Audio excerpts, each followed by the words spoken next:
శాసనాలు చేయాల్సిన రాజకీయ వ్యవస్థ మీద నమ్మకం చచ్చిపోయింది ప్రజలకి. ఎవడి స్వార్థం వాడు చూసుకుంటూ ప్రజలకి బెచ్చమేసేటటువంటి మేధావుల కిందన వాళ్ళు ప్రొజెక్ట్ అవుతున్నారు. వాళ్ళు దోచుకోవడాన్ని సమర్థించుకునే కర్మ పట్టింది ప్రజలకి. వాళ్ళ కార్యకర్తలతో గొడవ పెట్టుకోవడం ఇష్టం లేక ఎదవరకటోడు కూడా తిన్నాడు కదా వీడు తింటాడులే అనేటటువంటి సిచ్యుయేషన్కి మెదళ్ళని ట్యూన్ చేసుకోక తప్పని కర్మ పట్టింది ప్రజలకి. నెంబర్ 2, కార్యనిర్వాహక వ్యవస్థ, ప్రభుత్వ అధికార యంత్రాంగం పైసలు లేనిదే పని చెయ్యరు. అవినీతి రహితమైనటువంటి పరిపాలన ఎవరన్నా తెస్తారంటే వాళ్ళ మీద నెగిటివ్ క్యాంపెయిన్ చేసి ఆ ప్రభుత్వాలు కుప్పకూలేలా చేస్తారు. ఎందుకంటే వీళ్ళు తినడానికి ఇబ్బంది కాబట్టి. ఆ వ్యవస్థ మీద నమ్మకం ఎప్పుడో చచ్చిపోయింది. డబ్బులు పడేసి పని చేయించుకోవడమే, వాళ్ళ లంచాల కోసం ఎక్కువ సంపాదించాల్సినటువంటి పరిస్థితి. ఈ 2 వ్యవస్థల మీద నమ్మకం కోల్పోయినటువంటి ప్రజలు ఇంకా కాస్తో కూస్తో నమ్మకం ఉన్నటువంటి న్యాయ వ్యవస్థ మీద. న్యాయం సకాలంలో జరగట్లేదు, న్యాయం ఆలస్యం జరుగుతోంది, న్యాయానికే అన్యాయం జరుగుతోంది అని అనేక సార్లు ప్రతి ఒక్కళ్ళు ఆవేదన వ్యక్తం చేస్తుంటారు. కానీ ఇంకా అంతో ఇంతో న్యాయం, ధర్మం అనేటటువంటిది దేకుతూ అయినా కాస్తైనా మనకి అండగా ఉంటుందన్నటువంటి నమ్మకం, ఆ నమ్మకంతోనే న్యాయ వ్యవస్థను నమ్ముతున్నారు. ఇప్పుడు ఆ న్యాయ వ్యవస్థలో ఏదైతే తాజాగా ఢిల్లీ హైకోర్టు న్యాయమూర్తి వర్మ ఇంట్లో దొరికినటువంటి నోట్ల కట్టలు, ఇందులో భిన్నమైనటువంటి పరిస్థితి. రాజ్యసభలో కాంగ్రెస్ ప్రస్తావించింది. యాక్చువల్గా కాంగ్రెస్ పార్టీ హయాంలో నియమితులైనటువంటి కొలీజియం నియామకానికి పార్టీలకు ఏం సంబంధం లే.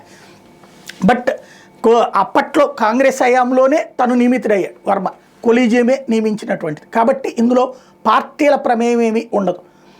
ఈయనకి సంబంధించినటువంటి దాంట్లో ఇప్పుడు విచిత్రమైన పరిస్థితి ఏంటంటే సుప్రీంకోర్టు సీరియస్ అయిందని, కొలీజియం మీటింగ్ అయిందని, ఢిల్లీ హైకోర్టు న్యాయమూర్తితో విచారణకు ఆదేశిస్తుందని, ప్రధాన న్యాయమూర్తితో విచారణకు ఆదేశించిందని, బదిలీ చేసింది అన్నటువంటిది పత్రికలు అన్ని కథనాలు. At the same time supreme court అభూత కల్పనలు అంటోంది. బదిలీ వెనకాల తప్పేమీ లేదండి, అది ఈ ఉద్దేశంతో చేయలేదంటోంది. మరొక వైపున పత్రికల్లో ఆ కారణంగానే అని రాస్తూ ఒక క్వశ్చన్ మార్క్ పెట్టేశారు. ఇంకొకటి ఏకంగా ఫైర్ డిపార్ట్మెంట్ డీజీ అక్కడ ఏదైతే జడ్జి గారింట్లో అగ్ని ప్రమాదం జరిగితే అది ఆర్పటానికి వెళ్ళి ఆర్పిన తర్వాత అక్కడ నోట్ల కట్టలు కనబడటంతో పోలీసులకి తెలియజేశాం అని చెప్పారు అన్నటువంటి పాయింట్ తప్పని, తమకు ఎలాంటి నోట్ల కట్టలు దొరకలేదు, కనబడలేదు అని చెప్తున్నారు. సుప్రీంకోర్టు ఇక్కడ స్పష్టత ఇవ్వాల్సి ఉంది. నిజంగా నోట్ల కట్టలు దొరికినాయా లేదు? ఎందుకంటే అలహాబాద్ బార్ అసోసియేషన్ వాళ్ళు అయితే ఏకంగా 15 కోట్ల నుంచి 50 కోట్ల నోట్ల కట్టలు అన్నారు.